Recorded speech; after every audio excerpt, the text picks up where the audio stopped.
Happy Friday.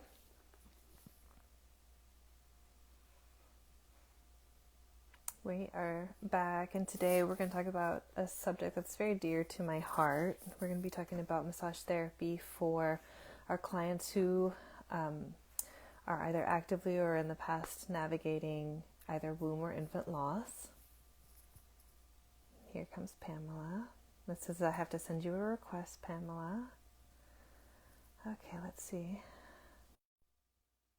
Oh, it's adding.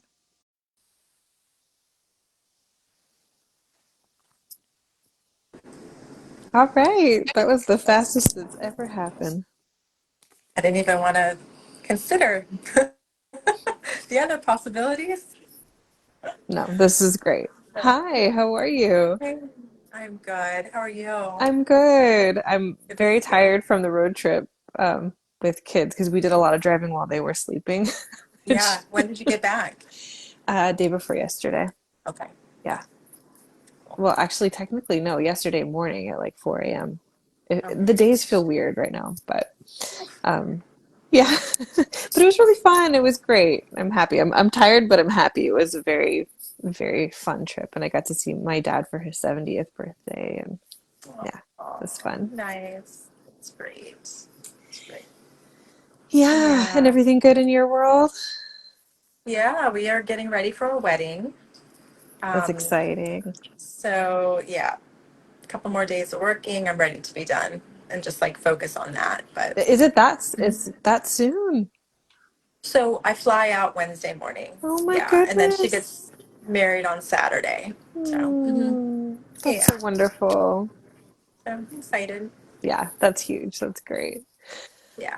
Well, I'm so excited to talk about today's topic, not because it's anything, Right. rainbows and flowers by any means, but just because I feel like it's so important and it's so Yeah. underserved, right? When we think about postpartum being underserved, and then this is a niche of postpartum that's even less served, and it touches so many lives.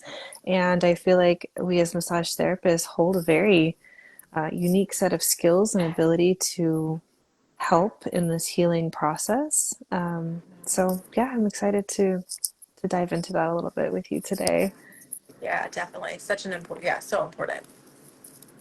Yeah, and we were talking that whether you are consciously thinking about if you want to support loss or not, it will inevitably end up on your table whether you, yeah, are Yeah. conscious of it or not, because it's a fairly hidden topic. People don't always talk about it.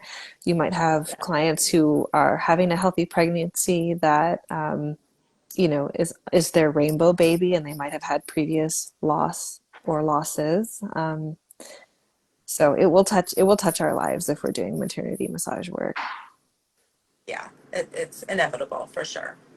Yeah. Yeah. And I think I was thinking back to like the people I've supported, and I don't do a lot. I don't do as much as I think I would like to do, or to make it as well known as I would like to. That I offer that, and it's available, and I'm here to, like it's not taboo, right? Yeah, Because it can feel like a very taboo topic, yeah, but to just really embrace it and be very open and vulnerable about, hey, this is part of, you know, our lives as women, and if it's not you, you're going to know a friend or somebody close to you is going to have this yeah, come up, and you're going to need to support them through it, or maybe perhaps want to support them through it. So yeah, yeah. And I agree. I have bereavement massage on my menu of services hmm now, and that was really because I had clients who were going through it who would come and ask me, like, is it okay if I come? Like, do I qualify in some way? And I'm sort of like, well, of course, but it's to me it seemed better to just make it so obvious that they were invited and welcomed, and that there were benefits there for them, and just that we see them, you know, yeah. that I made it its own service in what we Yeah. offer at Sparrow's Nest. Yeah. I love that so much. So, one of the things I was remembering thinking about this topic was that in the early days, I had a pretty big spa at one point with a lot of therapists, and um, there was a particular client who had been coming not to me but to another therapist for prenatal work, and then didn't have much direct contact with her, but she had a loss and she came back in, and I really wasn't aware of it. It was kind of Mm, like, and I wasn't paying as much attention. Anyway, I felt like I was insensitive to the subject. And I also was uncomfortable at the time. I really didn't know how to approach it. And yeah. I think that as therapists, we really, we have to get clear about some things and get in touch with our own feelings so we can support someone else, because we don't want to come into that situation where they're consoling us, right? Like, because people get uncomfortable and there might be tears and there might be fumbled words. And then all of a sudden, someone who's had a loss is in a position of telling you, oh, it's okay, I'm fine, whatever. Yeah, So, that's huge. Yeah, 100%. And I think that, um, I mean, you know, hopefully all good body work requires some level of presence and attunement to our client. mhm, But I think you're right that this is a subgroup of clients that deserve our highest amount of mhm, attunement and our highest amount of presence that we can bring to a session. Um, yeah. and you know, I do think that our words and how we feel about certain things matter, and we can, I was thinking we can talk a little bit about, reflective language, like always reflecting back to the Mhm, client whatever terms that she's using to process her own loss or her grief, whether she's saying it's a pregnancy loss or whether she has a name for her baby, or there's such a mhm, wide spectrum of how our yeah, clients can internalize their loss, and um, us being able to reflect back to them whatever that is at that moment, I think is so important. And it doesn't have to, we're not talk therapists, right? And that's not why they're coming to us. So it's yeah, not that we have to say a lot, but I do think that the things that we say should be thoughtful. Um, and and I do think that the reflective language is really key for that. And to know that the language might change over time. Like absolutely. I had a doula slash massage client who had a third trimester loss. Hmm. And obviously it was so devastating to her. And, this was a very wanted Hmm. baby. Um, and yet, for months after this loss, she referred to the pregnancy slash baby as it. And that was Hmm. hard for me. That was hard for Yeah. me to reflect that back to her, right? We have to acknowledge, like, what are our own thoughts on the subjects, what is our own comfort. But I reflected it back to her. And then it was so Hmm. interesting that as time went on and her healing became more complete, it became the baby. And now Yeah. when she refers to that pregnancy at that time, years later, she only uses the baby's name now Yeah. because she has the space to integrate it. Hmm. Right. Yeah, Yeah. I mean, something so devastating. I'm imagining she used it because she needed a little distance, right, from 100%. the Yeah, heartache. Yeah. yeah, And that's how she was coping. And I think yes, that's important, right? People show up, however they're going to cope is how they show up. yes, And it looks different for everybody. yeah, And it takes time. It yeah. takes a lot of time. Yeah. And And I being sorry, go ahead. Oh no, no, I was just thinking how interesting it was because we are often, I liked that you said it was really hard for you to hear the language because, it's hard.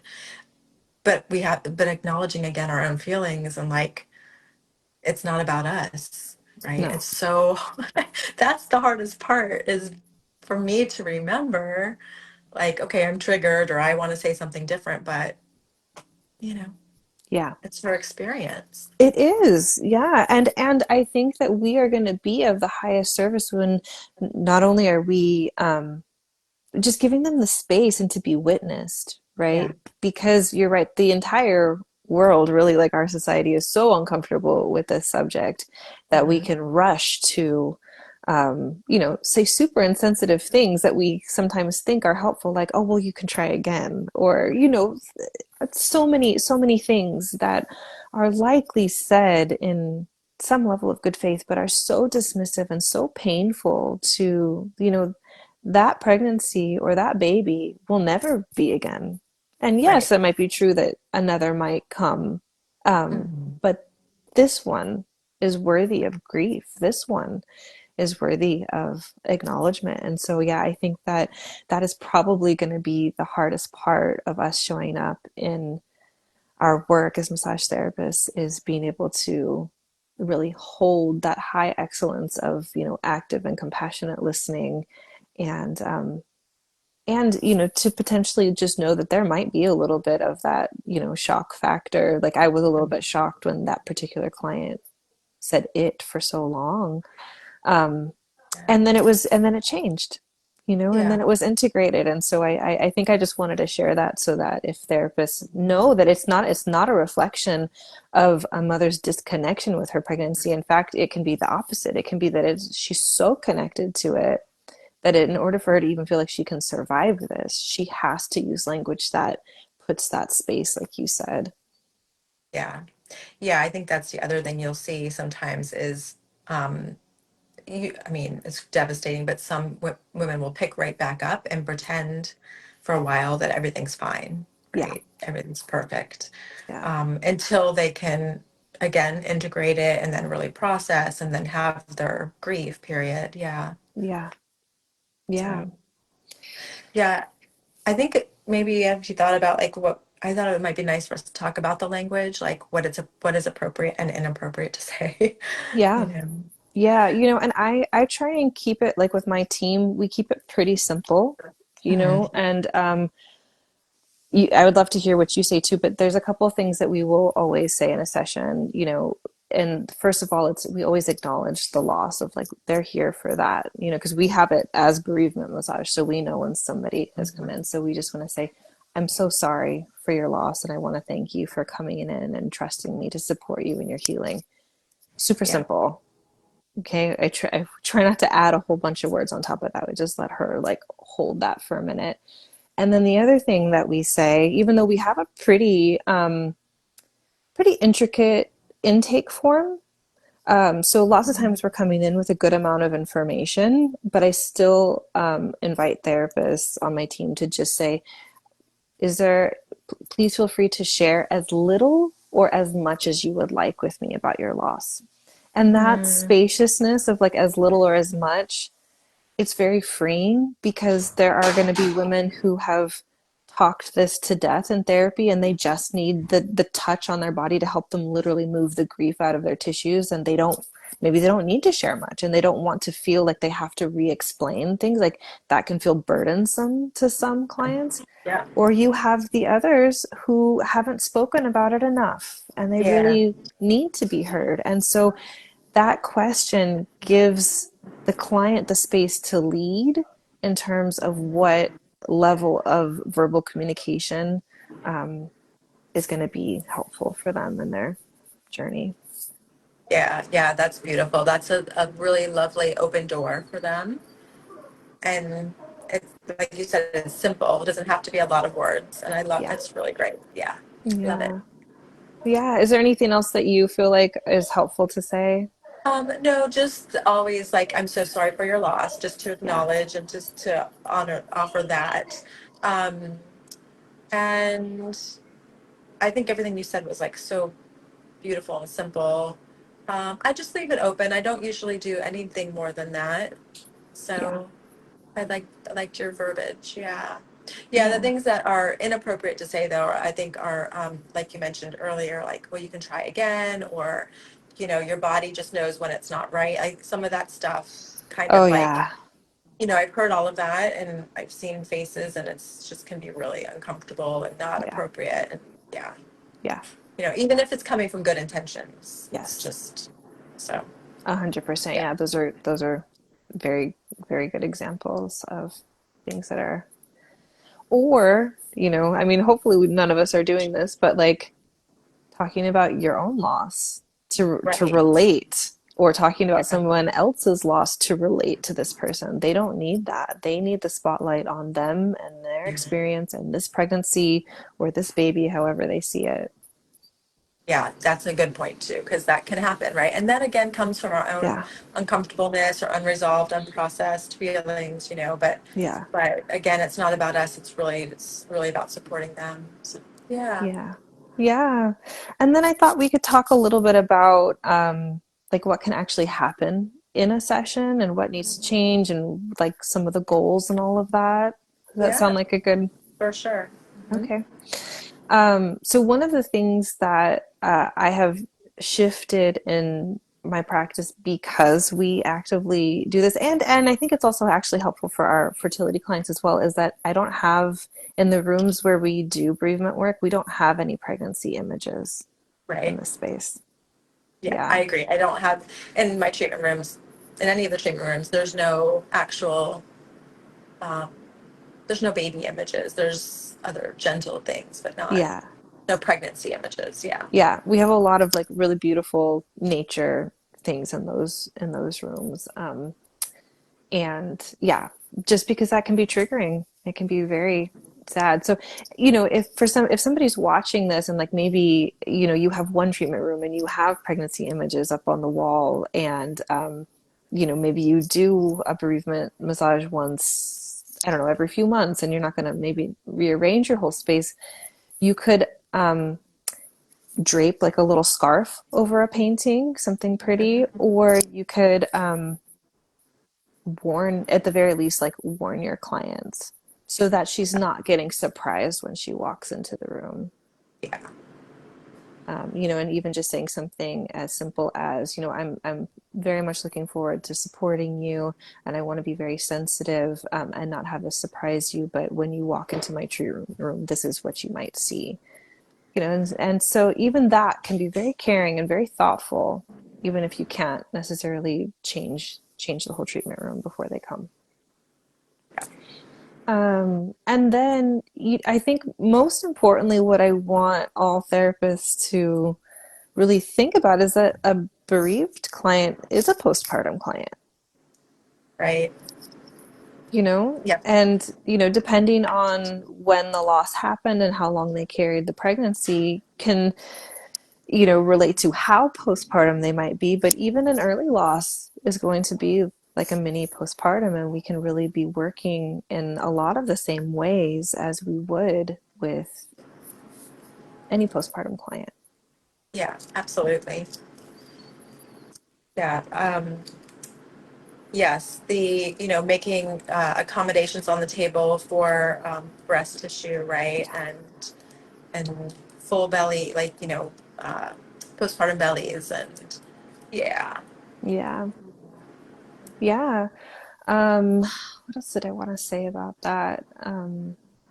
I guess, you know, a lot of depending on when the loss happened, but like say someone had a stillborn baby, so they went through an entire pregnancy and, and to and deliver. birth experience. Yes, they delivered. Yeah. Yeah, yeah, And, even an early loss can very much be a birth experience more than you might think. Like even at, 16 plus weeks, it's still very much a birth experience. So, um, just knowing that a lot of the safety precautions are still going to be in place for a bereaved client, especially if they carried close to full term or full term.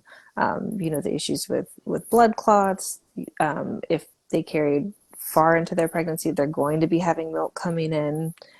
yeah. And depending on how soon you're seeing them afterwards, yes, like accommodating breast tissue. I mean, it's a lot.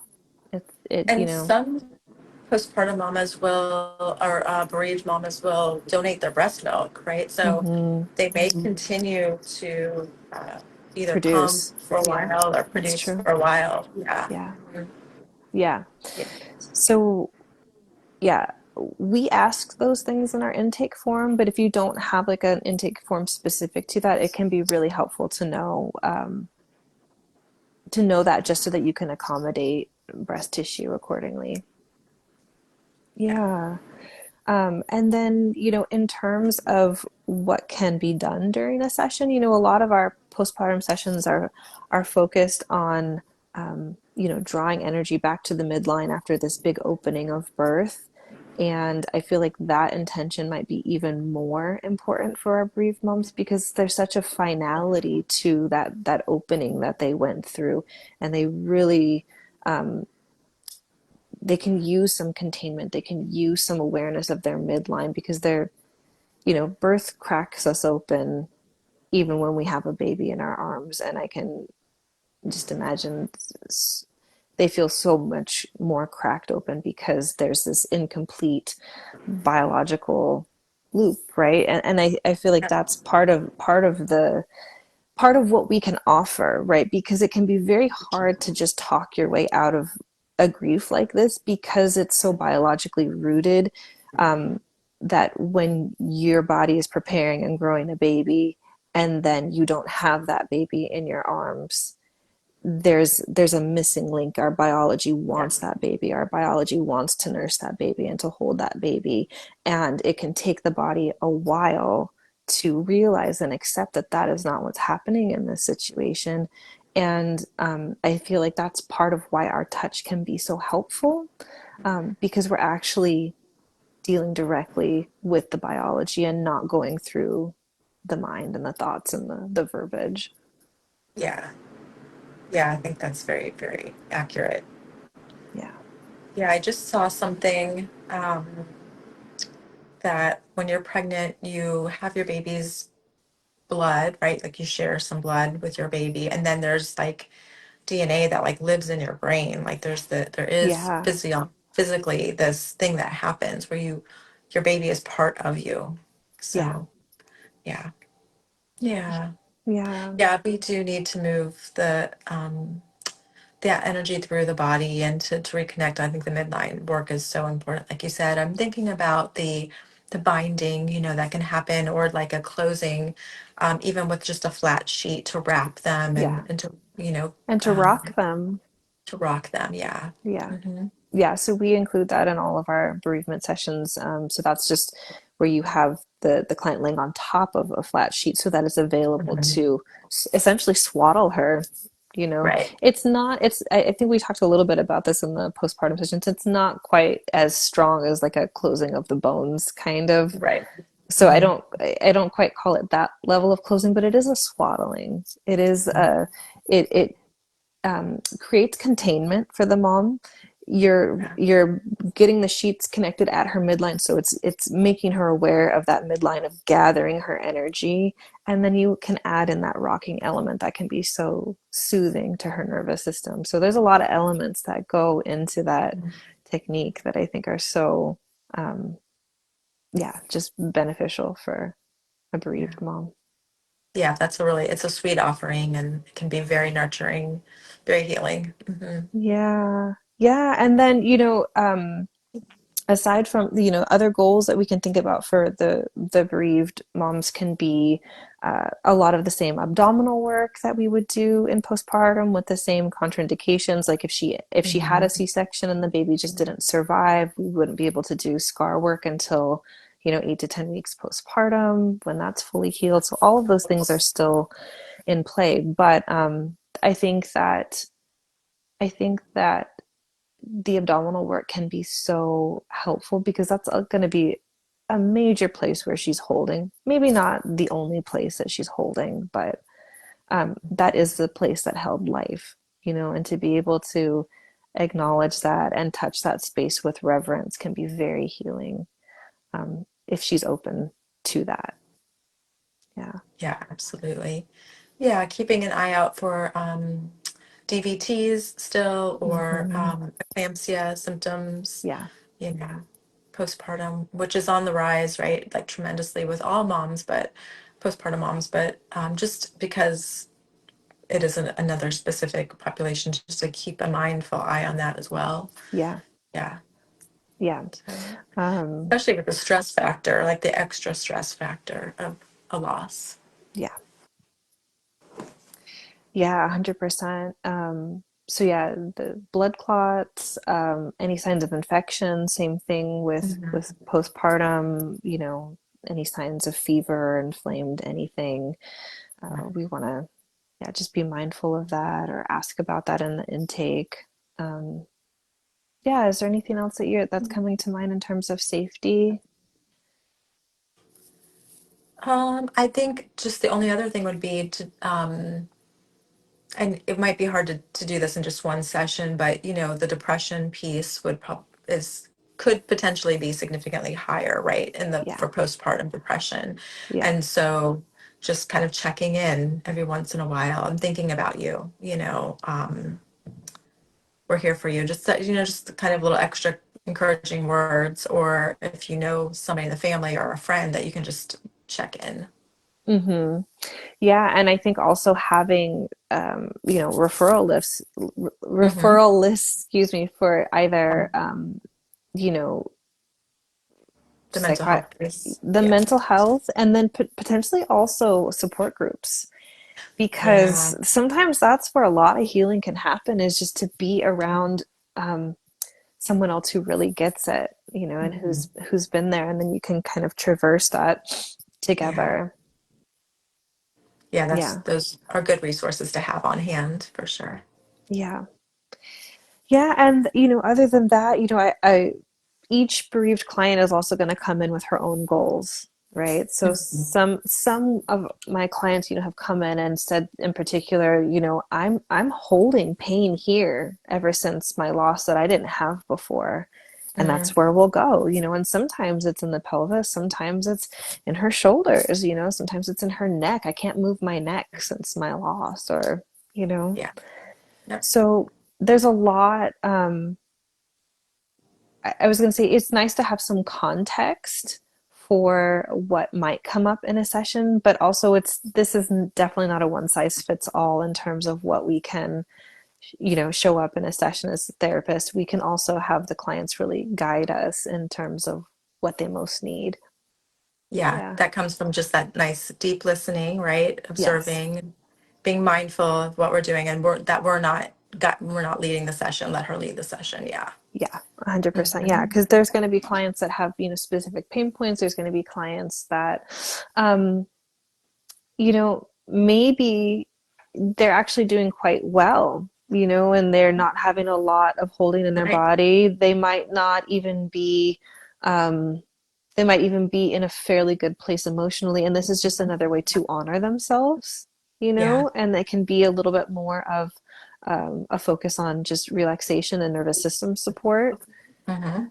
And Yeah. that's great too. So Yeah. yeah. So again, not projecting our own, you know, doom and gloom to the situation. It might not be that for her. Yeah. Exactly. Yeah, there might be somebody who's coming in and she's already sure of her own resilience. Not to diminish it, but just that she is sure that she is, going to come out on the other side of this, and this is just a way for her to continue her self-care and to continue um, acknowledging and caring for herself, and that's wonderful. Yeah. Yeah. Definitely. Let's see, does Hmm. anybody who's watching have questions about anything that we're talking about? Hi, Lisa. Good to see you here. I don't see any questions, but Yeah, I like that the conversation can continue afterwards too. I missed you last week, Sparrow. It's much harder to do this by yourself. I was I like, know, because I did it once by myself too. I agree. I think mhm. we're a good team, Pamela. I love it. Um, the only other thing that I was gonna say is that I always let my bereavement clients know that they are welcome to come back and that this doesn't have to be a one-time thing. Yeah. I mean, it can be if that's all they need or want. But I think sometimes our bereaved clients need a little bit of guidance with that this can still be a journey, that this doesn't need to be a one-time thing. And also that it doesn't even have to be a time stamped thing. Mhm. So, um, this could be years post loss. I've had Yeah. clients who have come in for bereavement work and they had a loss, and it was like you were talking about, they kind of just went on with their life and tried to prove that everything was okay. I've had clients that have even like gotten pregnant, had a subsequent baby, and then have come back specifically for a bereavement session for the loss that they never acknowledged. Yeah, I think that's so great that someone can take the time and space for themselves to do Yeah, that because miscarriage is so, I mean, it's like 1 in 3 yeah, pregnancies, right? yeah, End in a loss. And often it's not talked about. There's no ritual around it. There's no honoring yeah, around it, no ceremony. yeah, And, I mean, I've encouraged women that have shared with me and like we've really talked about it to, light a candle for that baby, say prayers, right? And that they would have never, I mean, like they're so stuck in the emotions sometimes that they're not, and we don't make space as a culture for honoring very often, like in a really beautiful ritual kind of way. yeah, There's not room for ceremony very often to just yeah, offer some suggestions occasionally, and like they take it or leave it. But, and of course, you have to feel it out if that's okay and appropriate with that person. But I love that you have people come back for that. Yeah. yeah. And we talked, I think I put this link in the notes a couple of weeks ago, but I didn't actually talk about this, and I just wanted to share this book, To Tend and to Hold by Eileen Rosette. Yeah. She's a friend of mine, and I actually got to contribute a chapter to this book about self womb massage after loss. Um, but one of the things that Eileen talks about is having some kind of ceremony, even something as small as, hanging a string somewhere. It could be in a tree, it could be in your home, and tying a little ribbon around that string, that each ribbon can represent your loss or losses. And then she also encourages moms potentially with a different color ribbon to tie a ribbon for themselves Oh, that's nice. Yeah. so that they have some kind of just physical representation of, this is me, these are my babies or my womb losses. And it can, I don't know, it's small, it's simple. Lighting a candle is simple, but sometimes simple is Yeah. better, I mean, than staying in your head about yes. so many things. But Yeah. yeah, I feel no, go ahead, please. No, I feel so strongly about ceremony and honoring our Yeah, life passages. yeah, Um, and it's sad that we don't do that very well here, yeah, And other cultures do it better than we do it, but yes, I think it really can help process. It may help you process, and to make it meaningful, yeah, Yeah. yeah. And I think our language is really tricky too, and that's one of the other things that Eileen talks about in this book is that even the word miscarriage, Yeah.